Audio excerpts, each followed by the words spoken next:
नमस्कार दोस्तों, ये कहानी है शशिकांत जी की। तो चलिए कहानी को शुरू करते हैं। रात को 2:30 बजे शशिकांत के मोबाइल की घंटी बजी और नींद में ही उसने फ़ोन उठाया। सामने से उसे उसके फैक्ट्री के सिक्योरिटी हेड राहुल की आवाज़ आई। वह काफ़ी डरा हुआ था और सिर्फ 3 ही लफ्ज़ बोल पाया, फैक्ट्री, भूत, आत्मा। उसके बाद एक दर्द भरी चीख के साथ कॉल कट गई। शशिकांत की नींद तो पल भर में उड़ गई। उसे समझ नहीं आ रहा था कि अब क्या करूं। बचपन में ही उसकी माँ उसे जन्म देते वक्त गुजर गईं।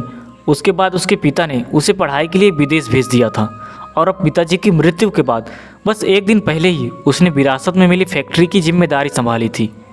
उस फ़ोन के बाद उसने तुरंत ही फैक्ट्री के मैनेजर विश्वास को फ़ोन लगाकर फैक्ट्री बुलाया और ख़ुद भी फैक्ट्री के लिए निकल पड़ा। वे दोनों जब फैक्ट्री में पहुँचे तब उन्हें गेट का मेन गार्ड नहीं दिखा, पर शशिकांत की आंखें बस राहुल को ढूंढ रही थी, जिसकी दर्दनाक चीख उसके दिमाग में अभी भी गूंज रही थी।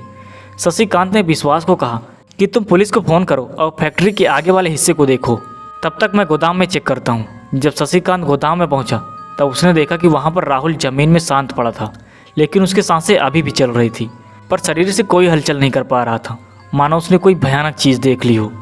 उसी वक्त शशिकांत ने एक और दर्द भरी चीख सुनी, जिससे उसका कलेजा कांप उठा। वह चीख थी मैनेजर विश्वास की। शशिकांत तुरंत दौड़ा और फैक्ट्री में जाकर देखा। तब डरा हुआ विश्वास बाथरूम के एक कोने में बैठकर रो रहा था और बार बार एक ही लाइन बोल पा रहा था, वह वापस आ गई है, वह वापस आ गई है, अब वह किसी को नहीं छोड़ेगी, सब मरेंगे, सब मरेंगे। वह संतुलन ही खो बैठा था। तब तक एम्बुलेंस और पुलिस भी आ चुकी थी। शशिकांत ने पुलिस के आने के बाद उनको अपना बयान दिया और घर के लिए रवाना हो गया। जाते वक्त उसे एक बात महसूस हो रही थी कि वह अकेला नहीं है, कोई तो उसके साथ चल रहा है। वो जब कार के पास पहुंचा तब कार का दरवाज़ा खुला था, पर उसे अच्छी तरह से याद था कि उसने दोनों दरवाजे लॉक किए थे। शशिकांत को कार चलाते वक्त कार की पिछली सीट पर किसी के होने का एहसास हुआ।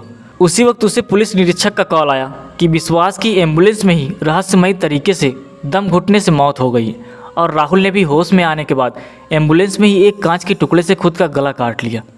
इस तरह एक के बाद एक मौत की खबरों से उसका सिर दर्द से फटा जा रहा था। शशिकांत घर पहुंचा। इतना सब देख के उसे नींद तो आने वाली नहीं थी, इसलिए वो लाइब्रेरी में बैठ जाता है। तभी उसे अचानक एक हलचल सी महसूस हुई। तभी उसकी खिड़की के अंदर आने वाली चांद की रोशनी में एक जानी पहचानी हसीन लड़की की परछाई नजर आई। शशिकांत को पता नहीं था कि वह परछाई किसकी है, लेकिन उससे डर नहीं लग रहा था। वह लड़की बोली, कैसे हो शशि?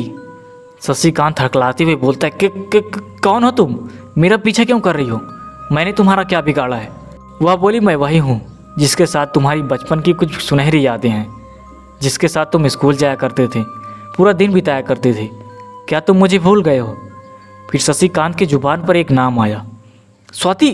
तुम और तुम्हारी हाल किसने की? फिर स्वाति ने अपनी कहानी बताई। मेरे पिताजी तुम्हारे पिताजी के फैक्ट्री में काम करते थे।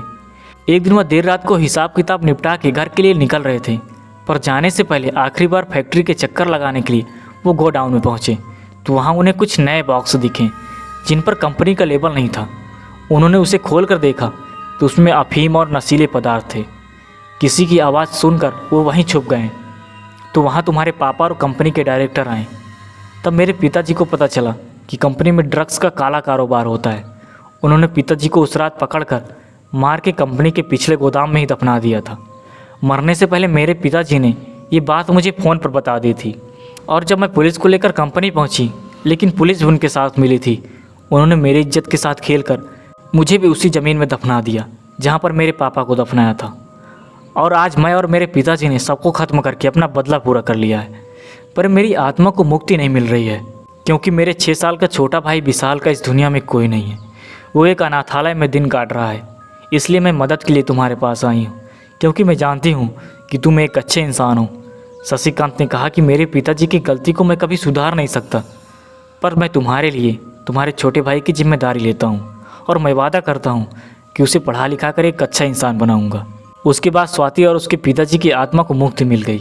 दोस्तों, यह थी कहानी। आपको कैसी लगी कमेंट में ज़रूर बताएं।